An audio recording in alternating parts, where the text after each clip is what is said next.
YouTubers, Fortune Cookie 45 LC coming to you from the Hot Lead Zone, and been getting some questions and comments recently from new shooters who are really enthusiastic about their shooting, and they want to get into reloading right away. Well, some of the questions we're getting, such as, what should I get for my first press? The Dillon 550 or the Dillon 650? And of course these are progressive presses. Is this a good idea to start off with progressive presses? Well, you've got to ask yourself some questions. And if the answer is yes to any of these questions, then maybe progressive presses starting off is a good way for you to go. Number one, are you real good with tools? Very comfortable with tools? Yes or no? Are you fully understanding, experienced, or any of this kind of thing with assembly lines? And if the answer is yes, then progressive might be okay. Are you real good at multitasking? Yes or no? Or are you one of these individuals that can learn almost right away just by looking at something, watching something being done, and being able to pick it up? And if the answer to that is yes, then progressive might be good for you. Well, it turns out that what's critical in the success of reloading is that the reloader understands at all times the fundamental operations that are being done to create a loaded round of ammunition. And what a progressive press does is it takes all the fundamental operations and jumbles them all together in the assembly line that's being conducted here. And if you can't separate out all those operations in your mind, then the progressive press is not the way to start. Well, there's no better way to gain the fundamentals than by acquiring excellent volumes such as the Lyman Reloading Handbook or the Lee Reloading Manual, because these are not only good for gaining the fundamentals but also excellent sources of data that you'll use for making loads later on. Well, we don't want to elaborate on the operations and fundamentals of reloading at this time, but to help us go on with this, they are, and you'll hear these terms all the time, in a nutshell, sizing or resizing of the case, depriming the case, repriming the case, expanding the neck, belling the mouth of the case, powder charging, bullet seating, and then finally bullet crimping. Now it turns out that each fundamental operation is accomplished by the use of these dies, and they're purchased in die sets. And the cases are run into these dies by the use of presses. And what a progressive press does is it takes all the dies at once and runs the operations on an assembly line. And if you do it on a single stage press, you only use one die at a time. You only do one operation at a time, control only one fundamental at a time, and maybe that's best way to go for a beginning reloader. This happens to be an RCBS Rock Chucker single stage press, typical of a single stage press, and it does one operation at a time on one case at a time. So there's a lot less to keep track of. The dies go in like so.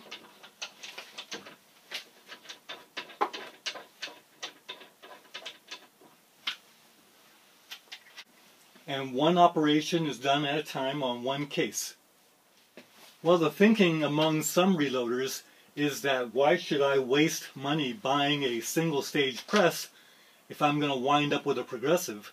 Might as well go straight to the progressive.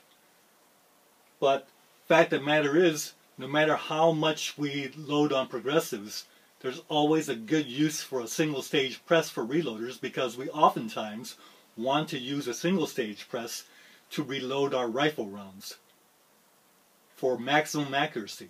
So nothing is lost in owning a single stage press. Now this happens to be a Lee custom cast press single stage press. Another one of our fine single stage presses. Well, what are some of the advantages of a single stage press for beginning reloaders to use to learn the fundamentals. So you could have a number of these trays filled with cases. So you're going to load a big batch of cases. Could be 1,000 rounds. You take one case, place it in, run it into the sizing die, deprime the case, reprime it, and then take that case, turn it upside down, so that now we've resized, deprimed, and primed all these cases, and they all were moved from this tray over to this tray.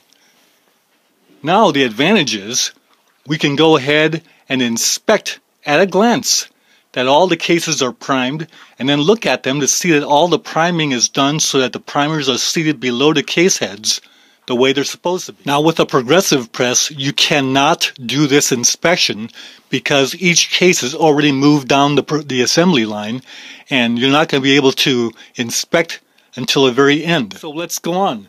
The next step would be to take each case and run it into the neck expanding and mouth belling die, getting the case ready to receive a bullet. So you do that, and then this time you would run and put the cases so that they're mouth up. Now of course the next step is powder charging, and that is crucial to the success of our reloads. And there are two critical mistakes that can be made in powder charging. One is that a case receives no powder, and the other is that a case receives a double or multiple charge of powder. Now the double or multiple charge of powder can lead to disaster outright because guns can blow up. And the no powder charge can result in the same problem because the bullet can get stuck in the barrel, and if the shooter doesn't realize it, the next shot will blow the gun up. So powder charging is crucial, and in progressive presses, if we're not paying attention, we can easily non-charge a case or double charge a case. So we gotta pay attention with progressives all the time. But this is really learned well with a single stage reloading because we can go ahead and charge all these cases and then visually inspect with a light, looking down into each case to see that there's only one charge per case.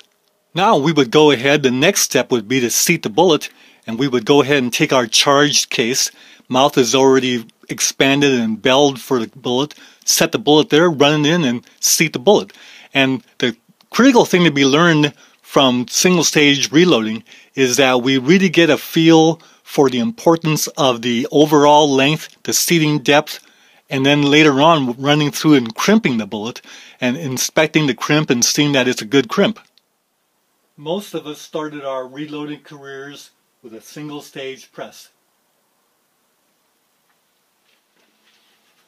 So YouTubers, if you're a new reloader and you know that you can control the fundamentals, pay attention to what you're doing, and understand all the steps are being done in an assembly line fashion, well, by all means, start with a progressive. It can be a Dillon 550 or a 650, or it can be the Hornby lock and load or the Lee progressive. They're all fine machines, and they'll allow you to make lots of ammunition. That's the whole idea.